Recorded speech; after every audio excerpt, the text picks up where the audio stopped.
अस्सलाम वालेकुम। ये खान साहब का जो एक ऑफ द रिकॉर्ड उसने बयान दिया, बयान क्या दिया, बात की, एक महफिल में बात कर रहा था। जो इसको जिस वो, मैं तो उसको इडियट ही कहूंगा, जिस इडियट ने उसको लीक किया, उसने तमाम एथिक्स, तमाम जो रूल्स थे एक सोसाइटी के, वो उसने डिफाई किए। That was an of the record conversation.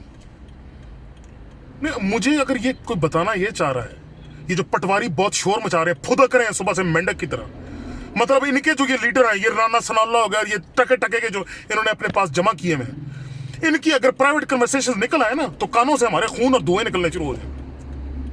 और क्या गलत कहा उसने। जो उस दिन पीएसएल का जो फाइनल हुआ है, एक नौटंकी ड्रामा ही था ना। ठीक है, आप कहें जी मनोरंजन सही था, हमें खुशी है जी, हमें गो नवाज गो का मौका मिल गया। उसके अलावा क्रिकेट तो वो नहीं थी ना। कौन सीरियस आदमी जो क्रिकेट को जानता है, क्रिकेट को फॉलो कर रहा है, क्रिकेट की अलिफ बे जानता है, उसको वो कह सकता है कि that was a quality match. And याद रखें, भूलें मत, ये मेरे जितने पटवारी भाइयों के जो पेट में आज वट पड़ रहे हैं ना, बड़े खुश हो रहे हैं कि खान साहब की को बात मिल गई है इनको, है जी।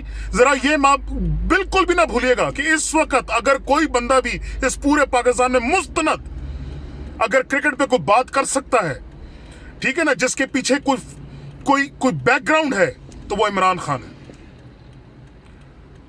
टके टके की बातें ये कहते हैं, हमसे चोरी कर लो, डाके डाल दो, हमारे पैसे खा जाओ, लेकिन है वो 2 टके की उसकी बात को लेकर पीट रहे हैं। अरे हुक्मरानों की फिक्र करो, आज उनकी जमीनें हाईकोर्ट ने बिकवा दी। उन्होंने कहा जी बेचो इनके एहसास से।